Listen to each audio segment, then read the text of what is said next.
Mining runs deep in Collinsville, where it's been a major employer for a century. In the lead-up to the 2019 federal election, pro-coal nationals heaped pressure on Scott Morrison to fund a study into a new power station. And people in Queensland are saying, I just want affordable power, mate. Just get that through your thick head. Get me affordable power.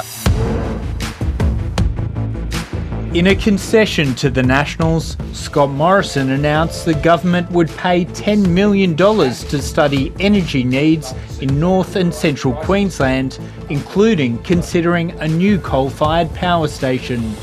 To see what best can meet the industrial power needs of North and Central Queensland. The coal plant remained on the back burner until tensions erupted inside the Nationals in February 2020. Energy Minister Angus Taylor awarded $4 million directly to its proponent, a small Queensland company called Shine Energy, without going to tender for a feasibility study. This was the Morrison Government using taxpayers' money to paper over disputes between the Liberal and National Party about whether a coal-fired power station was possible in North Queensland. And now we know from the Auditor-General that the process has been dodgy from the beginning to the end. The federal government was elected on a mandate to deliver this study. That was an election promise. So effectively the Labor Party is saying we should break our promise to the Australian people. The $2 billion high-efficiency, low-emissions power station is proposed near an old mothballed coal plant and a new solar farm. A study for Shine Energy is underway into whether it stacks up. This provides a reduction in emissions, but also at the same time make sure that we have the reliability for the network. Make the picture even clearer. Economist Frank Iozzo believes the project is unviable without heavy subsidy or being indemnified against climate risk.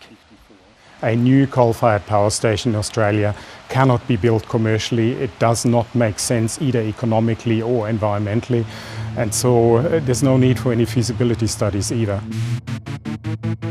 Against this controversial background, the Auditor-General has found the approval process followed by the Department of Industry and the Minister Angus Taylor was flawed, including the application from Shine Energy was incomplete, with the company admitting it could not deliver a feasibility study within the required deadline, the department breaching its own guidelines.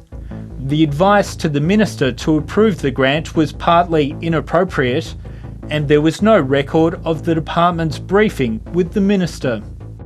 Shine Energy told the government that they could not conduct the feasibility study for the amount of money they were given. The government wouldn't take no for an answer. The Minister for Energy... In Parliament, Angus Taylor defended his decision to award the money to Shine, even though it won't result in a completed study. The department recommended the grant. The department made an unequivocal recommendation. 7:30 can reveal Shine had unsuccessfully asked for $10 million before entering negotiations for the smaller grant. In December 2019, Shine was fed up waiting and in an email compared the predicament to Bill Murray in the movie Groundhog Day. I was trapped in a Groundhog Day film scenario. All talk but no delivery. Funny, we had a great meeting with the Prime Minister Scott Morrison and he in good faith ensured a solution would be delivered. However, it appears this may have been lost in translation with the department. In early 2020, Ashley Dodd was demanding a final answer from Angus Taylor's office. Shine Energy really needs an explicit answer to the funding agreement by the end of this week. I don't think Shine Energy the only organisation frustrated with the slow-moving pace of bureaucracy in this town. The Auditor-General's report revealed Shine wanted almost $700,000 to cover costs, including high executive salaries, and Shine does not seem to have any other source of income. Shine has to complete the first 2 of 4 stages of the feasibility study by November. it needs to find other funding sources for the final 2 stages. The company has flagged asking for more taxpayer money if it fails. We need this power in North Queensland, and Indigenous people need these jobs. Throwing more taxpayers' money, good after bad, at trying to make a silly idea stack up would just make a terrible process even worse.